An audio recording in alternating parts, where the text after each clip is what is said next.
I don't like to waste my time with an intro, but this kind of needs it. This is going to be several Risk of Rain 2 Survivor tier lists. It's going to try and hit every single facet possible. Looping tier list, beginner tier list, Eclipse 8 tier list, most fun survivors tier list, my personal opinion of course, and whatever else I managed to slip in there. Timestamps below so you don't have to worry about me yapping the entire time. And for you audio listeners, I'm going to be trying my best to say everything out loud so you don't have to look at the screen as much. Just don't get jump scared by the dings or pops. Now for starters, let's talk about my personal favorite survivors so that way you know where the bias is coming from. This is my tier list for the most fun survivors in the game, my personal opinion of course, and out of respect for all the audio listeners. From most to least favorite, it's Engineer, Bandit, Acrid, Captain, Mercenary, The False Sun, Rex, Void Fiend, Railgunner, Huntress, Heretic, Artificer, Loader, MUL-T, Seeker, Chef, and Commando of course, the anchor holding the ship in place. Now even though this is sorted from most to least favorite, a lot of these are hard choices. Engie's obviously my number one, been my go-to, been my goat since day one, but honest to God, I have fun playing just about every survivor, yes, even Commando. Or at least sometimes I have the thought of having fun with Commando. And then I play him and think, what have I done?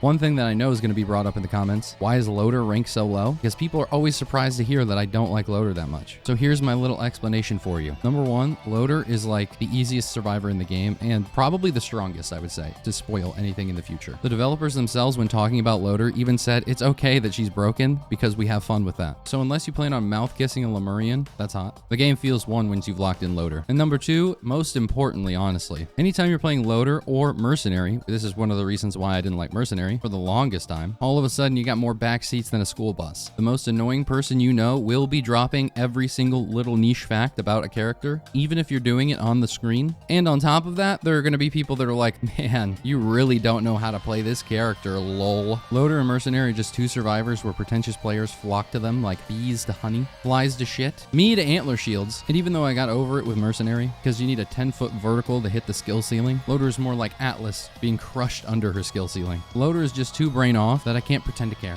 And I will intentionally not be sprinting every time I use my charge gauntlet, just to trigger you Loader mains. Okay, that's the explanation of why I don't like Loader, and that's the conclusion to our personal fun tier list. You're gonna notice it's a lot different than what the actual tier list is. I'm just that objective and unbiased, I guess. Now here is my looping tier list. Keep in mind when looking at this looping tier list, it's not just how good they are when they loop, it also needs to factor in how good they are at getting to the loop itself. You'll understand why I said that in a second. Also, we're breaking this into S, A, and B because really no survivor is really that bad. I'd say just except Commando, but now that Chef's out, he has a little buddy. So until that rework comes out, Commando and Chef are both getting it. Oh, and one final thing. I'm assuming the best loadouts for these survivors. You can check out my video on the best loadouts here, and I'll try my best to mention the loadouts as I'm going through the survivors. But this video is going to be already long enough without having to go through every single intricacy of each different loadout. So we're keeping it simple for this one. So here it is. Here's my tier list for looping. In the S tier, we have Engineer, Heretic, Seeker, False Sun, Railgunner, Void Fiend, Bandit, and Captain. In the A tier, we have Acrid, Loader, Huntress, Mercenary, and Artificer. In the B tier, we have MUL-T, Rex, Commando, and Chef. Don't stress your head out because I moved your character somewhere that you didn't like. I'm going to explain all of my rankings, and then you're free to agree/disagree. Starting off, we have the Engineer. Now, why in my Seekers of the Storm Survivor tier list for looping is Engineer the number one overall survivor? Well, in Risk of Rain 2, as many people have already pointed out, and most content creators would agree, the game is like 90% about your items, and time doesn't really matter. If this is true, then a character that can have 3 times the items, or 4 if you have a lysate cell, should be the strongest survivor in the game. You might lack mobility as the Engineer, but that doesn't really matter because you don't have to dodge attacks if nothing is alive. Just for an example on the item efficiency, think about one tri-tip dagger on Engineer versus any other survivor in the game. It's a night and day difference. And because the new Seekers of the Storm patch has buffed basically every single item that was in the DLC, and one of those items being Bolstering Lantern, which gives you an insane amount of attack speed, Engineer is even stronger now. As items get better and power creep grows even more, Engineer is only going to become stronger and stronger. Next up, we have Heretic, the secret survivor,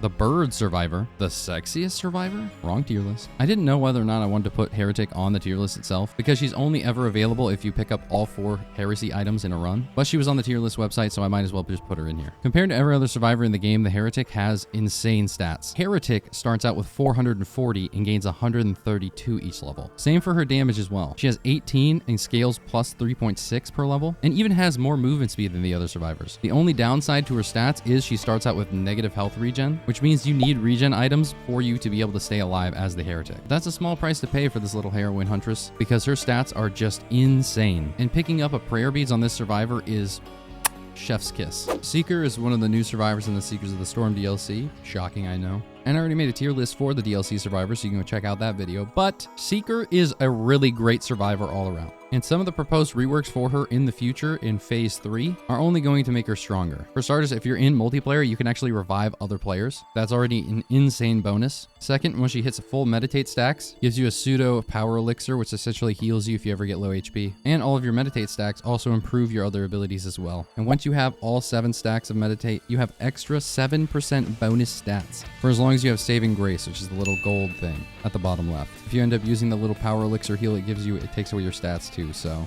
ugh. But her most broken ability of all is Sojourn. You turn into an invincible ball, which is essentially a volcanic egg that you can't take damage in, and you could stay in there as long as you like. The catch being you take damage after 2 seconds, which is a portion of your max HP. Shield and barrier is not affected by this calculation, and every second you're in there, you slowly lose a little bit of healing. I think it's like 10% a second. But in exchange for that, you do more damage in the explosion, a whopping 350% damage per second that you're in Sojourn. With a Rose Buckler and with repulsion armor, you can reduce the damage you take tremendously. And by using Soul Spiral, which gives you the little balls around you, that give you barrier for every enemy you hit, you can stay in Sojourn for a very, very long time. Not forever, because you will at least be taking 1 tick of damage every second, and your healing goes to 0 after enough time in Sojourn, but with enough repulsion armor plates, it is effectively forever. So yeah, I think pseudo invincibility and a billion infinite damage gives Seeker an S tier ranking. Honestly surprised she's not higher, but there's only so much room at the top. Next, we have False Sun. The False Sun is another Seekers of the Storm DLC survivor, and yet another abomination added to the cast. You should definitely check out my 17 Things You Didn't Know About False Sun video. It's a banger, but one of the reasons why the False Sun is so far up on this list is because one of his unique mechanics called Growth. Essentially, as you gain more max HP, and this is only green HP, not shield or barrier, you gain more stacks of growth, which means you get more lunar spikes and more charges on your special abilities. His passive, Lunar Tampering, gives him various stat bonuses for either having a bunch of lunar spikes used or having them unused. For every unused spike he has 5% attack speed and 2.5 armor, and for every used spike he has 5% movement speed and 2.5 health regen. This makes items like Stoneflex Pauldron, which reduces your movement speed but increases your HP by 100%, actually pretty good on the False Sun. And items like Bison Steak, which are usually one of the worst items of the game, become some of the most exciting printers to find. And not only do you get more charges of your secondary skill, Lunar Spikes, as you gain more max HP, but your Lunar Spikes apply a debuff called Lunar Ruin, which causes enemies to take an additional 10% damage per stack. And it stacks like Bleed/Hemorrhage, meaning that as long as you can reapply the debuff before the duration ends, you can stack it infinitely. Then you have his Giga Slam attack, which has a 3.0 proc coefficient, which essentially just means you can triple the chance of items proccing. And his special Laser of the Father is one of the stronger specials in the game, and will absolutely carry you through most of it. Although I do prefer to take Laser Burst when I'm looping, or the Lunar Spike refill. He's just a really tanky, super strong survivor with a bunch of damage, and has just about everything you need to win a run. Now we have Railgunner, a Survivors of the Void DLC survivor. Again, as with the other 2 survivors I just mentioned, Railgunner is just ridiculous. Most people just call her a range loader, because although she doesn't attack fast, every single one of her attacks does like 10,000 damage, and she can always guarantee a crit as long as she can hit an enemy's weak spot. Her alternate special, Cryo Charge, comes with a freeze, which executes enemies if they fall below 30% HP, and this works on Mithrix. Her default special has a 3.0 proc coefficient and does like 10 trillion damage as well. And God forbid you just don't feel like aiming one day, so you never zoom in. Her M1 without zooming in is actually not bad. It attacks pretty fast, it does decent damage, and with enough attack speed, you can fly with it. The Railgunner is just a crazy survivor. I love her. Also, I neglected to mention something very important here, and this goes for all survivors, not just the Railgunner. Survivors that have multiple synergies with different items and can incorporate a wider range of items into their build are obviously going to be way stronger than other survivors. Here's a couple of examples that should really elucidate this point. Big word for a big boy.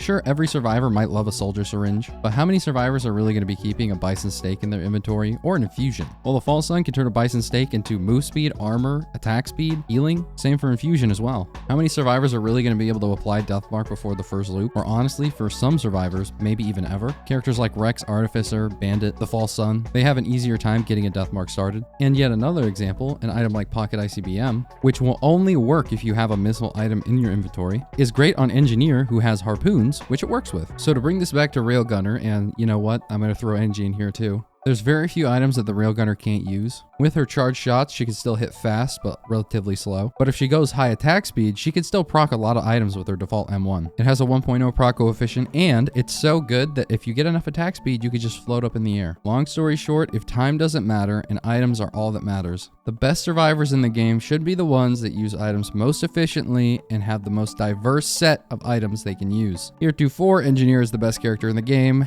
Side tangent concluded. Now we have Void Friend. Again, another Survivors of the Void DLC survivor. Are we noticing a pattern here? To go into his whole kit would just take too much time. You should check out my Void Fiend guide if you really want to dive deep into it. But long story short, he has two different forms. One is the base form, where he's a weak little guy that can heal himself. Once you fill up the corruption meter, you turn into Shadow the Hedgehog, his other form, which changes all of his abilities into stronger versions of them, and gives him a whopping 100 armor, which is the same amount of armor you get from multi-power mode, which is 50% damage reduction. So yeah, he's pretty crazy. Oh, and one more thing, his utility skill, both of them, can purge debuffs from you. So if you're just about to die from a collapse, that Void Lemurian just smacked you right in the face and you're about to die, you can use his utility skill to get rid of the debuff. Yeah, he gets rid of debuffs too. He's pretty cool. Next up, we have Bandit. Now again, you should check out my best loadout guide, but this is definitely referring specifically to Desperado Bandit. Bandit's a great survivor. He has just about everything you need. His passive is he crits 100% of the time as long as he's behind an enemy, which isn't the easiest thing to do in single player, but in multiplayer, it's not that hard. That's what she said. And his primary attack, Burst, is a crazy strong on-hit primary. Most importantly out of everything is that he has the ability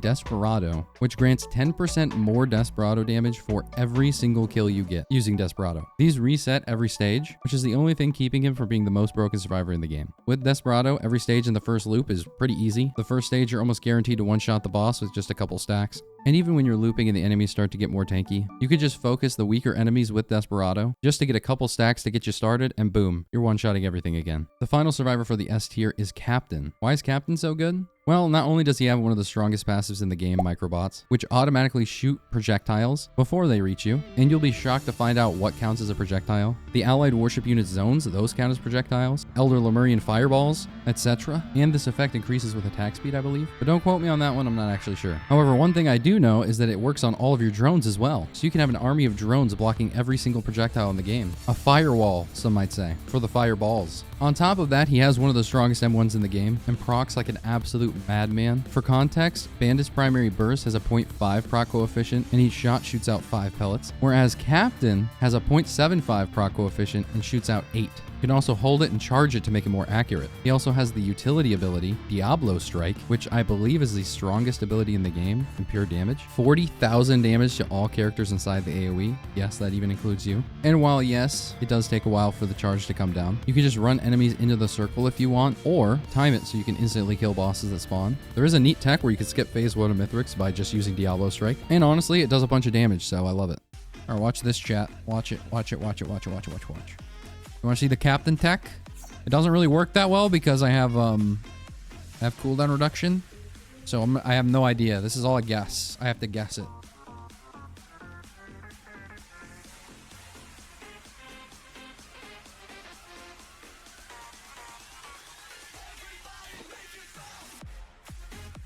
Oh god. Oh god, Mithrix. Oh god, don't make me look dumb. Don't make me look dumb, Mithrix.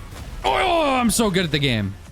Then you have his beacons, which all of them are pretty good, but the most important one of all is the hacking beacon, which unlocks a free chest every use. You get 2 of these per stage, and it will hack into all nearby interactables, making them $0. This means you could even do legendary chests, chance shrines, tri-shops, anything. And if there are multiple in the AoE when it lands, it will hack all of them. It's not only a lot more fun to play Captain when you use hacking beacons because you don't have to wait around as much, but also you get the benefit of full looting the stage while also leaving there as soon as possible. I love the Captain. Now we made it to the A tier. These survivors are good for looping, but they're not absolute gods like the ones above. Acrid, one of my favorite survivors. His passive, Poison, deals 1% of the victim's maximum HP per second, or 100% base damage per second, whichever is greater. However, it can't kill enemies outright. This essentially means that most enemies in the game can be killed within 100 seconds, as long as you have 100% uptime on your poison. So even if you're in an unlucky cope run, Acrid can eventually still get out of the hole. I also think with the new Seekers of the Storm DLC, which just recently buffed the Noxious Thorn, Acrid is even stronger right now.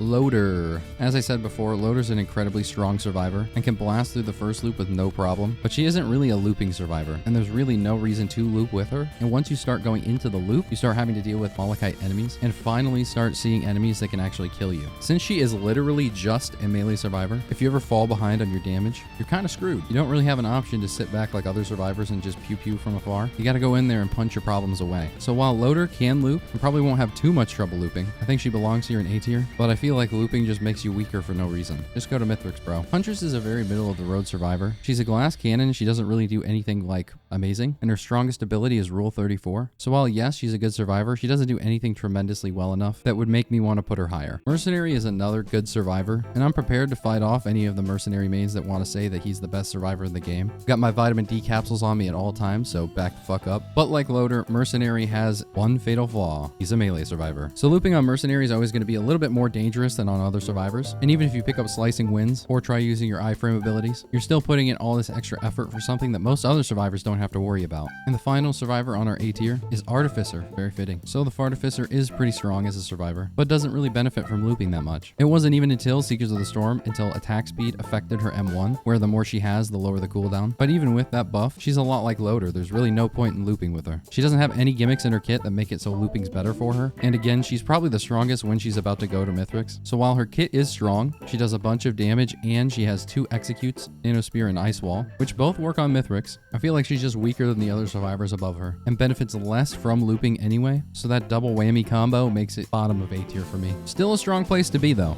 because now we got to go for B for booty. And at the beginning we have MUL-T. I used to put MUL-T way higher because there's so many different ways to play MUL-T and there's so much you can do with this kit. But I think realistically, unless you're taking double buzzsaw MUL-T or nail gun, you don't really gain too many benefits from looping as MUL-T. Not more than the other survivors above him. And also I've been feeling recently that he's kind of a weaker survivor. For some reason I struggle with him more than a lot of other survivors, so this could be a personal thing here. Unrelated though, I do love Power Saw MUL-T. Rex, while I have a lot of fun playing him, is certainly not the greatest survivor when it comes to looping. His base kit revolves around losing and gaining HP, losing it by using your abilities to do damage, and gaining it because some of your abilities give you your health back. However, after the first loop, that's when you start seeing Malachite enemies, which turn off healing entirely. Looping is also when one-shot protection starts to matter a whole lot more, and if you're using the self-damage build, which does the most damage, one-shot protection is almost never up. While you could truly do some blasphemous stuff and go the non-self-damage build, that build isn't anything special, so there's no reason to put him anywhere higher. Commando. Oh, brother, this guy stinks! Remember how I said that this list factors in how easy it is for you to get to the loop, as well as how good you are at looping? Yeah, this was directly aimed at this glue eater himself. Commando, for all of his faults, is one of the most item-dependent survivors in the game, if not literally the most item-dependent survivor. All of his abilities do abysmal damage, so if you get bad RNG, you're kind of just screwed. And God forbid you try to go into a loop with bad damage as Commando, you're going to spend 10 minutes trying to hold M1 down on a Malachite Stone Golem. Insert the Dota 2 +1 armor meme here. That being said, props where props is due. Once you get enough on-hit items, Commando starts to feel pretty fun. It's just getting there is his main problem. Finally, we have Chef, which honestly I should have created an F tier. Chef is a Seekers of the Storm DLC survivor, and what I would consider the worst survivor in the game right now. In terms of damage output and maybe run consistency, he's probably better than a couple survivors, maybe Commando, but his kit is so janky and it feels so bad to play him that if I have to play him for longer than 30 minutes at a time, I need a break. His primary ability is horrendous. His secondary, Seer, has an extremely low range, is extremely hard to aim, and for some reason has some animation lockout towards the end of it where you can't press any button unless you cancel it with your utility skill. So I'm forced to use one of my abilities just so I can get out of mid-flamethrower? Absolutely not. All of his abilities are just not very good,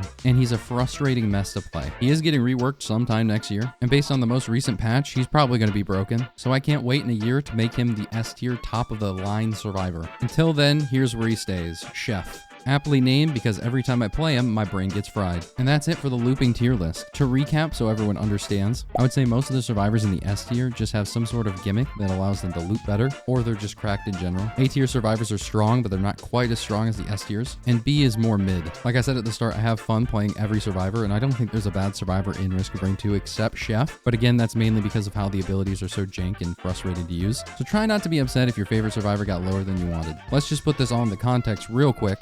Seeker has an infinite damage invincibility ball. Commando has tactical slide. All right, now for the Eclipse tier list. There's going to be some changes, but it's not going to be crazy. For the S tier, we have Railgunner, Loader, Mercenary, Artificer, Engineer, Heretic, Void Fiend, and Bandit. Honestly, I wasn't sure if I was going to add the Heretic, but I already did for the looping tier list, so we're keeping her in here. For the A tier, we have Fall Sun, Seeker, Huntress, Acrid, and Captain. And for the B tier, we have MUL-T, Rex, Commando, and Chef. So let's go over some of the changes and why. For starters, I'd like to say I'm shamed out of putting Engineer in the top spot. I really want to, but I just can't. I'm going to get yelled at too much.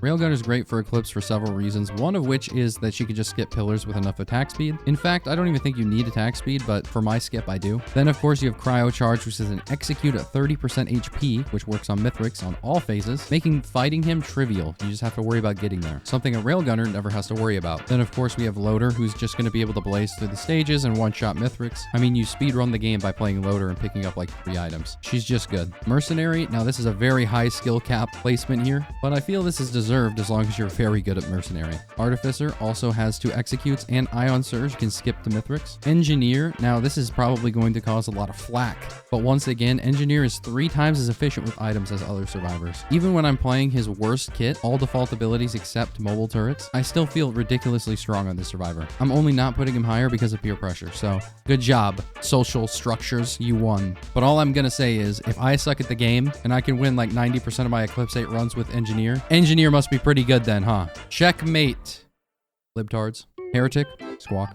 Void Fiend, crazy strong, has extra armor, etc. Bandit, basically the same reasons as in the last tier list. For the A tier now, False Sun, because he's a melee survivor and Eclipse 8 has permanent damage, he's not quite as good. He's not as ridiculously tanky because enemies will eventually whittle you down, but still very strong. Seeker gets knocked down quite a few pegs because now Sojourn in Eclipse 8 becomes a little bit more of a detriment than a benefit, as the self-damage you take from Sojourn, her strongest ability and the reason why she was so high up in the last list, will cause you to lose your max HP. And because we're not looping, we can't guarantee that we're going to be able to get a repulsion armor. She's still really strong, but she's not as ridiculous. Huntress, obviously a solid survivor and has a lot of mobility and a lot of damage. Acrid's a little bit lower now because even though he still has all the benefits as before, and he has decent mobility, he is a melee survivor, which makes Eclipse 8 quite hard. Captain's also a little bit lower, and even though he's very strong still, his absolute 0 presence of mobility makes it a lot harder to dodge enemies and get around the map. So if you don't get lucky in your loop and get movement speed with Captain, you're going to be suffering when you get to Mithrix. MUL-T is in the A tier as well. Double rebar MUL-T is a cheese way to get through Eclipse 8. It's not the most fun, and you do lack a lot of mobility still, but you have the benefit of being able to take 2 equipment, so possibly a Mithrix skip, and whatever else you want to take with you, and you do an insane amount of damage with your double rebar. As for B tier, we have the usual suspects, Rex, Commando, and Chef. Rex self-damage is obviously not very good on Eclipse 8, so we're not even going to talk about that, and although the no self-damage build isn't terrible, it also isn't that great either.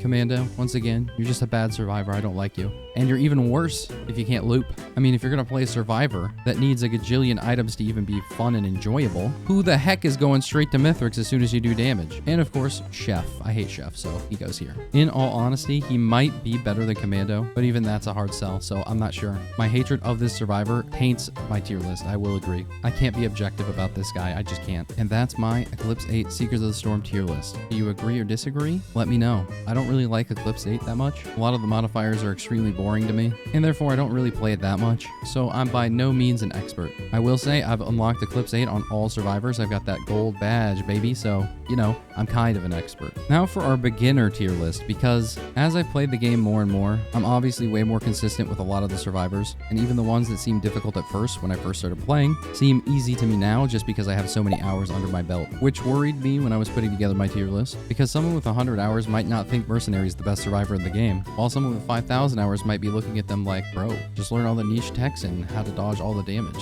while you're also trying to figure out the rest of the game too. So to help with that, I'm going to put together a beginner tier list / high skill cap tier list. The ones at the top are going to be the most beginner friendly, the ones at the bottom are going to be the hardest to play, and then obviously the ones in the middle are going to be meh. So at the top with the easy to learn category, these aren't necessarily ranked in any order. We've got Commando, Huntress, Engineer, Bandit, False Sun, MUL-T, and Artificer. In the some knowledge required section, Railgunner, Loader, Seeker, Void Fiend, Acrid, Captain, and Heretic. In the hard to master category, we have Rex, Mercenary, and Chef. Just because they're in the hard to master category does not necessarily mean that it's that rewarding. It just means that they are truly hard to master. And the ones in the some knowledge required category just have a few techs that you should know about, but you could probably play them just fine without even having to learn about them. Rex and Mercenary can be two of the strongest survivors in the game if you get really good at them. Meanwhile, Chef can be borderline playable as long as you know just about everything you can. Canceling the Seer animation lockout, using your roll to apply 2 debuffs so you can get the healing orbs, using the Yes Chef combo to nuke down bosses, etc. I'm not going to go over every single thing you should know about every survivor. If you want that video, you should leave a comment, and maybe, just maybe, I will make that video, but you'll have to subscribe for it. And while this isn't a tier list, before I made this video, I did ask my community on the YouTube community tab to tell me in their opinion who the top 3 strongest survivors were. And going based off of the amount of comments and the likes on said comments, it basically looks like this. Railgunner, Loader, and Void Fiend were basically mentioned and upvoted every time. Acrid was mentioned up there as well. Seeker and the False Sun were notable mentions. Bandit was even thrown in there along with Captain. And from there, it's kind of just memes all the way down. But it seems like the general consensus is that Loader, Railgunner, and Void Fiend are the strongest survivors in Risk of Rain 2, pretty unanimously. Anyway, that's about it. I think that's it for the tier list. I hope you enjoyed it. You can catch me stream twitch.tv/R&D Thursday. Trust me, it's not just Thursday that I stream. And if you liked the video, drop a like, drop your pants, drop a subscription. Swag Money 69 signing out.